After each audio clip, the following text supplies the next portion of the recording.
O senador Cleitinho mostrou da tribuna do Senado áudios da ex-primeira-dama Michele Bolsonaro sobre o episódio em que o ex-presidente Jair Bolsonaro visitou a Embaixada da Hungria. Vídeos da visita de Bolsonaro à embaixada foram expostos por um jornal americano e por alguns dias a velha imprensa brasileira fez um grande estardalhaço em torno desses vídeos até perceber que não havia qualquer crime nem propósito em divulgar aquelas imagens possivelmente obtidas de forma criminosa. Cleitinho relatou que, questionado sobre o caso por um repórter, ele pediu comentários de Michele Bolsonaro, esposa do ex-presidente, dizendo: "Estão me perguntando aqui, mas eu não sou casado com ele." O senador expôs os áudios enviados por Michele Bolsonaro em resposta à sua pergunta, nos quais ela diz ter plena confiança no marido e ironiza a preocupação da velha imprensa. "Eu sou a esposa, eu é que deveria estar preocupada, né?" O senador Cleitinho comparou: "Deveriam estar preocupados em financiar uma dama do tráfico para vir aqui conversar com o ministro. Será que não é isso que é crime? Respeitem a família do ex-presidente Bolsonaro. Respeitem ele. Isso é medo de quê?" Cleitinho apontou que o medo pode ser resultado das pesquisas eleitorais que mostram Bolsonaro ou a própria Michele à frente de Lula nas intenções de voto. Passando ao tema de seu discurso, o senador apontou os absurdos da gestão do dinheiro público. O senador apontou que leu um edital de compras do Supremo Tribunal Federal e comparou os preços com os de um supermercado. Ele disse: "Edital de licitação do STF de água mineral. Não sei que água mineral é essa, não. A água mineral que eles estão fazendo a licitação, 109 mil garrafas de 500 mililitros. Sabe qual é o valor de cada uma? R$ 2,90, quase R$ 3. Aí eu liguei no supermercado. Esse supermercado, que consegue compra grande, paga 81 centavos. 81 centavos, enquanto o STF paga R$ 2,90, quase 3 vezes mais. Sabe qual é o total? R$ 324 mil. Sabe quanto é no supermercado? R$ 88 mil. Uma diferença de R$ 236 mil. Sabe por que faz isso? Porque o dinheiro não sai do bolso deles, o dinheiro sai do bolso de vocês." O senador mostrou ainda os preços da água com gás e sugeriu: "Coloca um bebedouro lá, vai fazer uma economia grande." "Que água é essa? Tem mel?" Cleitinho disse: "O patrão, que é o povo, bebe o quê? O patrão, que é o povo, tem que ficar pagando R$ 324 mil em garrafa de água para ministro? Tem limite esse país aqui, pô. Tem limite. Põe um bebedouro aí e acaba com isso. Quase R$ 400 mil aqui com água. É uma brincadeira uma situação dessas aí. Um trabalhador tem que trabalhar quase 5 anos para ter esse valor aqui." Ao final de seu discurso, o senador se emocionou ao homenagear seu pai, falecido na última semana. Cleitinho disse: "É muito fácil agradecer a Deus nos momentos bons, mas também quero agradecer a Deus pelos momentos tristes que eu passo na minha vida, e esse é o momento mais triste que eu estou passando na minha vida, que eu estou perdendo a pessoa mais importante da minha vida." Há mais de 10 anos, a Folha Política atua noticiando fatos, discursos, argumentos e denúncias que são obliteradas pela velha imprensa. Nosso veículo de imprensa dá voz às vozes conservadoras, ao anticomunismo, à defesa dos direitos fundamentais e da liberdade de expressão e de imprensa, além de trazer ao público os vídeos dos pronunciamentos de autoridades, para que o público possa formar sua própria opinião sobre o que foi dito e não precise depender de relatos de terceiros. Quem controla a informação, controla em última instância a realidade.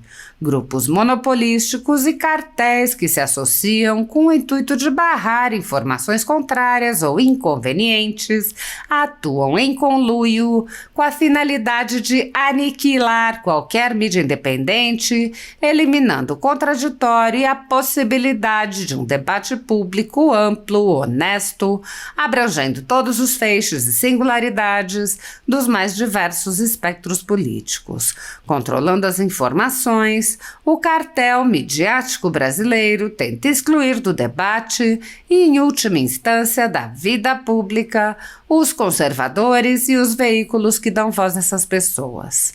A renda do trabalho da Folha Política está sendo confiscada a mando do ministro Luiz Felipe Salomão, ex-corregedor do TSE, com respaldo e apoio de Luiz Roberto Barroso, Alexandre de Moraes e Edson Fachin. A decisão confisca de forma indiscriminada todas as receitas advindas do YouTube, indicando claramente que a intenção não é a de excluir conteúdos específicos, mas sim de calar o canal e eliminar o jornal. Toda a renda de mais de 21 meses do nosso trabalho está sendo retida sem qualquer previsão legal. Se você apoia o trabalho da Folha Política e pode ajudar, doe qualquer valor à empresa Raposo Fernandes por meio do Pix, cujo QR Code está visível na tela, ou por meio do código ajude@folhapolitica.org. Caso não utilize Pix, há a opção de transferência bancária para a conta da empresa Raposo Fernandes, disponível na descrição deste vídeo e no comentário fixado no topo. Há mais de 10 anos, a Folha Política vem mostrando a realidade da política brasileira e quebrando barreiras do monopólio da informação. Com a sua ajuda, poderá se manter firme e continuar a exercer o seu trabalho. Pix ajude@folhapolitica.org. Assista. Presidente, boa tarde, obrigado pela oportunidade, boa tarde a todos os senadores e senadoras, boa tarde ao público presente que se encontra aqui agora em plenário, a todos os servidores dessa casa e a população que acompanha a gente pela TV Senado. Eu queria aqui começar a minha fala, porque semana passada veio aquela questão do Bolsonaro ter ficado na embaixada da Hungria, e aí um repórter pegou, eu não estava aqui, eu estava com meu pai internado, infelizmente meu pai faleceu, e eu não tive a oportunidade de poder responder aqui em plenário, mas respondi para ele. Falei assim, o que tem de crime nisso? E por que ele está fazendo essa pergunta para mim? Pergunta para a nossa eterna primeira dama, ela que pode responder, porque ela que é casada com ele, eu não sou casado com ele. Aí eu peguei com toda humildade, fui lá na primeira dama e fui fazer a pergunta para a primeira dama, que eu fiz essa pergunta para a primeira dama aqui presente, olha aqui, ó, pô, brasileiro. Senador Cleitinho, a imprensa está me perguntando aqui o que eu acho sobre o Bolsonaro ter ficado na embaixada da Hungria. Eu falei que eu não sou casado com ele, casado com ele é a nossa eterna primeira dama, o que você acha? Meu querido, não vejo nenhum problema ele ter passado uma noite na embaixada. Meu marido é fiel, confio nele plenamente. Aliás, a confiança, o respeito à base da nossa relação. Meu marido é um homem digno, justo, honesto, um homem de valores, que ama a sua nação, que sempre trabalhou por ela, que se doou por um povo trabalhador, um povo abençoado e que merece o melhor dessa terra. Então não tem nenhum problema com isso, viu? Aliás, eu sou a esposa, eu que deveria estar preocupada, né? Tá aí a resposta da nossa eterna, querida primeira-dama Michele Bolsonaro. É isso que ela falou, é ela que tem que preocupar. Se ela não está preocupada, por que vocês estão preocupados? Deveria estar preocupado é financiar uma dama do TRAPA para vir aqui conversar com o ministro. Será que isso que não é crime não, vossas excelências? Será que isso que não é crime não? Então vocês estão muito... Respeita a família do ex-presidente Bolsonaro.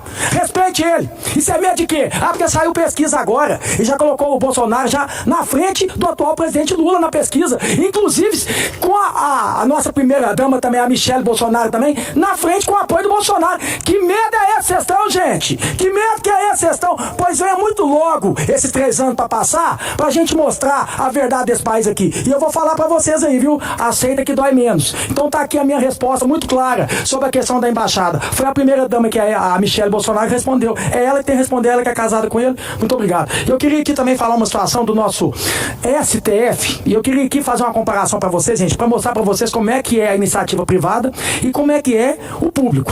Então, assim, eu tô fazendo isso, eu fiz isso agora com o GSI, que ia comprar uns equipamentos de fone, onde que eu mostrei para eles que o valor que eles estavam comprando era fora da realidade. Fui lá, fiz o orçamento e mostrei que era muito mais barato. Inclusive, o GSI foi lá, sabe o que fez? Barrou a licitação. Então tá aqui, ó, um edital de licitação do STF de água mineral. Não sei que água mineral que é essa que tem, não. Isso deve ter mel nessa água mineral. Mas a água mineral que eles estão fazendo a licitação, gente, R$ 109 mil garrafas de 500 ml. 109 mil garrafas de 500 ml. Sabe qual é o valor? Cada uma? R$ 2,90, quase R$3. Aí eu peguei, liguei no supermercado, que eu mexo com isso a vida inteira. Inclusive, eu tava domingo agora, lá no Varejão com meu pai, e a gente faz compra, essas coisas tudo. Peguei e liguei para um supermercado que faz compra grande. Nesse supermercado, gente, ele consegue comprar 109 mil garrafas por 81 centavos. 81 centavos, enquanto lá no STF, R$ 2,90, quase R$3. Sabe qual que é o total disso tudo? Dessas 109 mil garrafas, total, R$324 mil. Eu vou falar bem devagarzinho. Hoje eu tô calmo. R$324 mil. Aí sabe quanto que era que esse supermercado comprar esses 109 mil garrafas? R$88 mil. R$88 mil. Uma diferença de R$236 mil. É muito fácil, porque eu falo pra vocês, gente, que às vezes tem que privatizar tudo. Na iniciativa privada aqui, olha a diferença. Agora olha o público aqui. Mas sabe por que faz isso? Porque o dinheiro não sai do bolso deles, o dinheiro sai do bolso de vocês. Aí tem mais aqui, ó. Água com gás, 14.400 garrafas de 350 ml, R$2,42 cada uma, R$2,42. Dá um total de R$35 mil. Sabe quanto que é lá nesse supermercado para quem fazer essa compra também? No caso do STF, R$2,42. Nesse supermercado, R$1,38. R$1,38. Aí eu queria falar uma coisa para você. Pro patrão que é você. Vocês querem ficar pagando água com gás para ministro? Vocês querem ficar pagando essas águas desse preço aqui para ministro? Que você que paga isso? Não é muito mais fácil pegar e colocar como é que fala? Um bebedor. Coloca um bebedor lá, gente. Vai fazer uma economia grande. Que água que é essa? Tem mel? Vai cliente, essa água ela é mais cara. Ela tem isso, ela tem aquilo. O patrão que é o povo bebe o quê? Bebe água de esgoto. Olha como é que tá o saneamento básico aqui da população brasileira. Bebe água com cheio de cloro. Agora o patrão que é o povo tem que ficar pagando água. R$324 mil de garrafa de água para ministro, para vossas excelências. Tem limite esse país aqui, pô. Tem limite. Põe um bebedor aí, pronto, acabou, ué. E acaba com isso. Quase R$400 mil aqui, com água mineral, com água com gás. É uma brincadeira uma situação dessa aí. Um trabalhador hoje para trabalhar com quase 35 anos, ele quase ganha isso aqui, ó. Esse valor aqui, ó. De quase 400 mil só com água. Aí vem falar que esse país aqui tá quebrado. Esse país aqui nunca teve quebrado, não, senhor. Esse país aqui que mais tem é dinheiro. Mas o dinheiro devia ficar pro povo, fica para as vossas excelências. Fica para vossas excelências. Então eu vou só finalizar aqui dizendo novamente, viu, gente? Que eu gosto de fazer essas contas e eu vou continuar fazendo isso, que a minha função é fiscalizar. O STF, no edital de licitação, 109 mil garrafas, cada uma R$2,90, quase R$3. Eu liguei no supermercado para fazer uma compra grande também, ele ia pagar 81 centavos. 81. Quer dizer, o STF ia pagar 324 mil e o supermercado ia pagar 88. Uma diferença de R$236 mil. Outra coisa que eu queria falar aqui, falar para vocês aqui, ó, que tá acontecendo também. Sabe que o governo, às vezes, né, a questão dos indígenas, os índios, para poder levar a cesta básica para eles, o exército fazia isso. E é algo que eu quero já denunciar aqui pro TCU. TCU, vocês têm que fazer alguma coisa para nós aqui. Porque o governo, para poder fazer esse serviço, para servir os indígenas, servir também os índios, o próprio exército faz isso, vai lá e leva a cesta básica, né? Se tem algum índio que tá doente, que precisa vir para cá, o exército vai lá e busca com o enfermeiro e traz e cuida e depois devolve. Toda a situação e todo o meu carinho, meu respeito aqui por todos os índios. Então o exército fazia isso. Então, TCU, eu tô aqui denunciando para vocês e vou encaminhar agora. Aí sabe o que o governo pegou e fez? Tirou o exército, não, o exército, não vai fazer mais não. Pegou sem licitação, contratou uma empresa para R$211 milhões. 211 milhões de reais. Um país que está com déficit de 82 bilhões, é nas pequenas coisas que você consegue trazer economia e consegue zerar. Mas o governo não está preocupado em zerar o déficit. Porque se tem um exército para poder fazer isso, que não tem custo, aí pega e contrata uma empresa sem licitação por 211 milhões de reais, aí, TCU, eu estou encaminhando para vocês para poder investigar e barrar. E onde já se viu? Sem licitação. Sem licitação. Porque para mim é o seguinte, a administração pública, o princípio dela se chama transparência. Então tudo que você compra e tudo que você gasta, você tem que ser transparente para poder mostrar isso para a população. Por que fez isso sem licitação? 211 milhões. E aonde tinha o exército para fazer isso? Então eu quero aqui encaminhar aqui para todos os órgãos competentes para poder mais uma vez o Cleitinho ensinar o governo como é que faz, né? Eu vou continuar fazendo isso e não fica com raiva de mim não. Se ficar com raiva de mim, não fica, pode orar que vai passar. E aceita que dói mesmo, que é a minha função aqui aqui qualquer outro presidente que tivesse nessa cadeira. Eu ia fiscalizar, porque eu fiz isso quando era vereador, eu fiz isso quando era deputado e continuo fazendo como senador. Porque a maior gente de você mudar esse país aqui, gente, e combater corrupção, combater desperdício de dinheiro público e farra com dinheiro público é a fiscalização. E ó, eu sei fazer isso muito bem, viu? Eu queria aqui só finalizar, para poder falar aqui, eu fico um pouco ansioso e nervoso.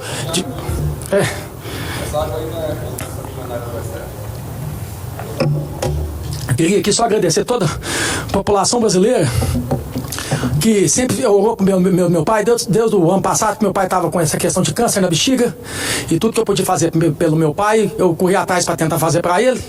Semana passada ele ficou mais de uma semana entubado, e semana passada ele veio falecer. Mas eu queria deixar aqui na tribuna do Senado aqui, agradecer a Deus, porque é muito fácil agradecer a Deus, gente, nos momentos bons. Isso é fácil demais você ajoelhar, você poder louvar a Deus nos momentos quando eu virei senador, quando eu virei deputado, quando eu virei vereador, quando eu virei pai, né? Isso é muito fácil a gente agradecer a Deus. Mas também eu quero agradecer a Deus aqui pelos momentos tristes que eu passo na minha vida, e esse é o momento mais triste que eu estou passando na minha vida, que eu estou perdendo a pessoa mais importante da minha vida. Então queria, Deus, só te agradecer por tudo, te continuar te honrando, falar que a minha fé é o dobro maior do que era antes, falar pro Senhor que eu vou continuar te glorificando, te honrando. E é nesse momento aqui eu queria falar pro meu Deus, muito obrigado pelos meus 41 anos que eu tenho, por ter convivido com meu pai. Muito obrigado, gratidão eterna pela vida do meu pai, porque meu pai foi aqui na terra aqui, pelo Filho de Deus que foi com seus 70 anos, e eu tive o privilégio dos meus 41 anos de poder estar com meu pai. Eu tive o privilégio de, quando ele morrer, escutar a última batida do coração dele. Eu tive esse privilégio. Eu queria mostrar aqui um legado para vocês, que eu estava lá no velório e essa senhora pegou e entregou essa cartinha para mim, que eu queria ler para toda a população brasileira, para mostrar para vocês, gente, que quando você planta o bem, você pode ter certeza que você vai colher o bem. Essa foi a carta que ela foi pelo meu pai. Carta de agradecimento ao senhor José Maria de Azevedo. Não me esqueço, alguns anos atrás, quando minha filha ainda era de colo, passando com ela nos braços em frente ao varejão, ela estendeu as suas mãos e me pediu banana. Tinha umas pencas penduradas, bem maduras e bonitas na porta.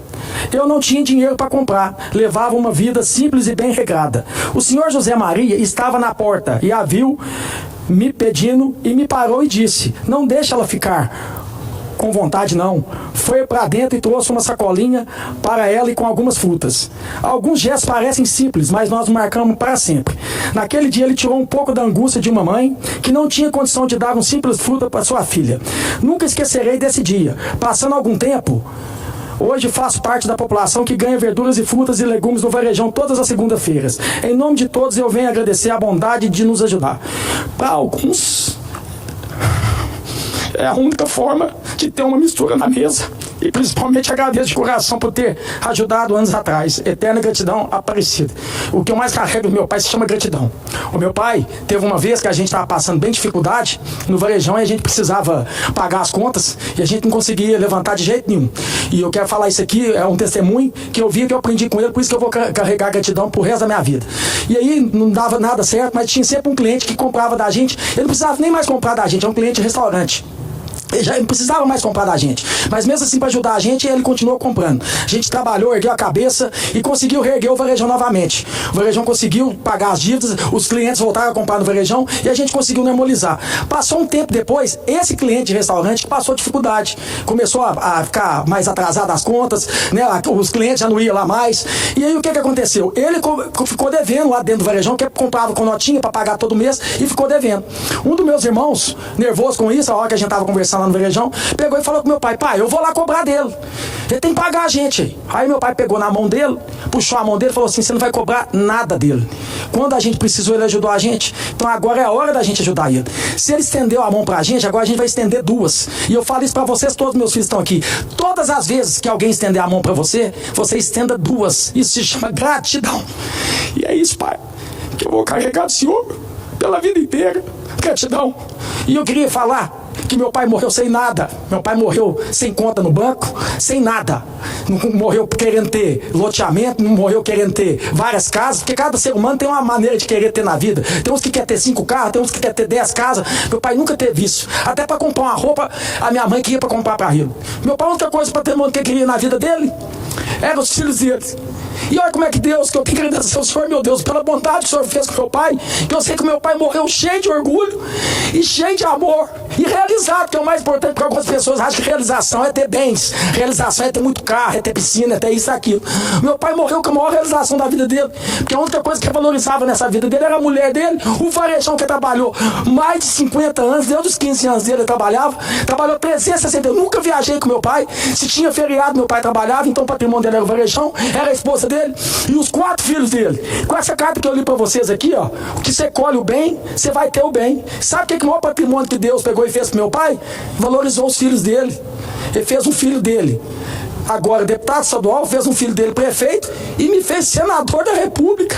Sabe o que era o maior orgulho do meu pai? Ele ir pro Ceasa comprar verdura e o pessoal vai falar assim: nossa, eu tô adorando seu filho, eu adoro ver seu filho falar lá no Senado, eu adoro ver seu filho falar como deputado, seu filho é muito bom, Zé Maria. Que lá enchia de orgulho, sabe por quê? Porque nunca ninguém chegou pro meu pai e falou assim: você tem filho bandido, você tem filho ladrão. Pelo contrário, sempre falava assim: ó, você tem filho honesto. Então eu só quero aqui louvar a Deus nesse pior momento da minha vida e te falar, meu Deus, que eu vou te honrar mais ainda, eu vou honrar meu pai lá em cima. E o que ele pediu pra mim, falava comigo: você vai entrar nessa porcaria de política, Cleitinho? Vou, pai. Então não me envergonha, e não envergonha o povo. E é isso que eu vou fazer aqui no Senado. Eu não vou te envergonhar e não vou envergonhar o povo, viu? Eu vou ajoelhar aqui pra agradecer a Deus pela vida que deu do meu pai. E eu tive a oportunidade de conviver com meu pai 41 anos. Muito obrigado, meu Deus, e muito obrigado. Obrigado. Obrigado, meu pai. Obrigado, obrigado, obrigado. Obrigado, meu pai. Obrigado. Obrigado. Muito obrigado a toda a população brasileira, viu? E longe de ser perfeito, que eu não sou Jesus Cristo. Jesus Cristo é o Salvador. Eu vou ter erro aqui, vou ter equívoco. Uma coisa que meu pai me ensinou: quem estender a mão pra você, você estende 2. E quando você errar também, seja homem de reconhecer que errou e conserte seu erro. Então quando eu errar aqui também, serei homem de falar que eu errei e vou consertar. Quem foi perfeito foi só Jesus Cristo. Muito obrigado. Senador Cleitinho, como sempre, um testemunho forte. Meus pêsames pela perda do seu pai. Eu posso dizer que sinto dor semelhante, mas não igual, porque eu perdi minha mãe há 8 meses. Minha mãe também teve câncer, mas morreu de infarto fulminante.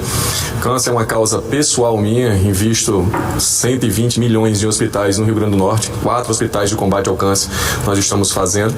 E dizer que o maior legado do seu pai é esse: tudo que o senhor falou, tudo que o senhor transmitiu para quem está aqui no plenário, tem aqui nas galerias, para todos que estão assistindo o seu discurso. Acho que o maior legado dele foi justamente os filhos. É trazer esse discurso aqui firme, um discurso que ele não tem medo de falar e de enfrentar, justamente porque tem a convicção e a certeza de seu caráter, da sua honestidade. Essa é uma das maiores aulas que a gente pode dar como político para a população brasileira. Então, obrigado pela sua presença aqui no Senado Federal.